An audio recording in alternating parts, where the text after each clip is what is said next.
Bandits gunned down 2 out of 66 Kaduna worshippers. Welcome to the news, and thank you for tuning in to listen. 2 of the 66 worshippers abducted from Emmanuel Baptist Church, KADUDA Chikun local government area of Kaduna State have been shot dead. Now the news in detail. Gunmen have stopped the church exactly a week ago, killing a worshipper and abducting others. On Friday, sources told Daily Trust that the bandits were demanding bags of rice and gallons of groundnut oil to use in feeding the victims. They had reportedly asked relatives of the victims to hurry up in acceding the request if they do not want innocent persons to serve. However, on Saturday, Joseph Hayab, chairman of the Christian Association of Nigeria, CAN, in Kaduna, 2 of the victims had been killed by their captors. The bandits opened fire on 5 of the victims on Saturday, 6 November 2021, and killed 2, while others were seriously injured and are currently in the hospital. The lives of Kaduna abducted worshippers are in danger and require urgent intervention by government and security agencies. The insecurity in Kaduna State has continued to grow beyond your imagination and is threatening the peace of the nation. Kaduna State is appealing to many individuals, organizations, those in authority, especially the federal government and the international community, to come to their rescue. The evil we are experiencing is more than what an ordinary person in Kaduna and Nigeria can handle. CAN is appealing to all Christians and people of a state to be united in fighting this evil and be watchful, he said in a statement. Another day, another sad news. Another day, another sad news. Another day, another sad news. But there is something about it. They kidnapped them. Then they started demanding for food to feed them. Then they shot them. And they are now in the hospital. The whole story is not really adding up, sincerely. It is not adding up who shot who and who took who to the hospital. Except they are just tagging this set of individuals now, bandits. You see what I've been saying? I don't know how true the story is. I do not know how, true it is. But the thing is, in a society when there is unrest, stories like this that does add up, you keep hearing it. Why? Because people will hide under that particular unrest, under that security instability, and will do all sort of evil. They kidnap some people. Now they are asking for rice and bags of rice and groundnut oil. The same people shot 6 or 5 people and 2 died. The story is really, really not adding up. Who shot who took who to the hospital? Or is the hospital also under attack? Or did they now have, these bandits now, do they have their own hospital? Because the whole story is really, really, really not adding up. If really, really they were taken to hospital, you want to tell me, anyway, you want to tell me that these people passed checkpoint and, nobody asks questions. Why is this person with a gunshot wound? Or even in the hospital, why is this person with a gunshot? The story is sounding very fishy. But the truth remains, because this particular insecurity issue have not been treated the way it should. This administration keeps treating this issue of insecurity with kid gloves. I mean, sometimes it just feels or seem as if they are really, really having a very, very good time. Like it is a comedy show and they are having a good time on it, watching it. Sincerely.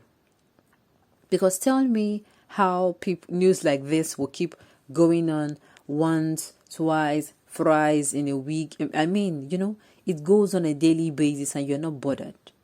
There are some people who live in these regions who do not sleep because of fear. They close their eyes and they are opening the next minute thinking that the worst has happened. They do not have what they call peace. But what am I saying? Peace is far from them, not to talk of peace. Now, these people now, on a daily basis, they are scared. Imagine living in fear. You don't want to live in fear. In fact, anybody living in fear is not living a life. You are going out of your house to the market, you are scared. You are coming back to your house, you are scared. You are in your house, you are scared. You are going to the farm, you're scared. Your children are outside, you're scared. They are inside the house, you're scared. I mean, it is not a healthy place to be. I keep saying it, I keep imagining these children they were giving birth to in the midst of this menace. You know what this particular insecurity issue will do to them. It will take a toll on them. It is like taking away their wonderful childhood. The experiences you had as a child, these children do not have it. Sincerely, they do not. Because they wake up each day and they think that this violence they see on a daily basis or frequently, it is the way the world is. Meanwhile, it is not. Sincerely. And you know, if pointing finger now, I'm going to start accusing people because number one, I feel these people, this bandit did not fall from heaven. Once upon a time, they were child, they were teenagers, they were young adults, and now they're adults. Nobody even knows if they're teenage people or they're adults people. We keep sharing just bandits. We cannot guess their age range. Now, as a mother now, or as a father, or as a person, you know the situation that you cannot be able to take care of your child properly. You cannot be able to raise a child at your stage, at your level. Let's not bring in somebody is running out of, please leave all those biological clock is ticking and all that. At a stage or at your level, deep down within you, you know as a person right now that you cannot be able to raise a child. Everyone wants their child to be better than they are. I mean, it is going to be very, very unbelievable that people will give birth to children and do not want them to be ahead of them. Now, these particular people, what plans do you have for them? Some people do not give birth to these children with plans. They give birth to them and immediately they can now work. They send them out to beg. Yes, what are you teaching them? I don't really understand. You know, there are some things you see now and you start asking yourself questions. Now, these people send them out to beg. Some send them out to hawk. While they are hawking, the society is busy because a child is like, you know, a very blank slate. Whatever you put in there becomes that program. Because it's like a computer that is, you know, that needs an OS to operate, to work effectively. Now, if you as a parent do not put in your own OS, good characters, good habits, you know, training the child as the child is supposed to go so that he or she will not be a menace but rather be useful to the society, what do you think will happen? The society will keep putting in these children whatever is available. That is why I'm asking. These people now that once upon a time gave birth to these children, the blame is also on them. How do you give birth to children? No plan on.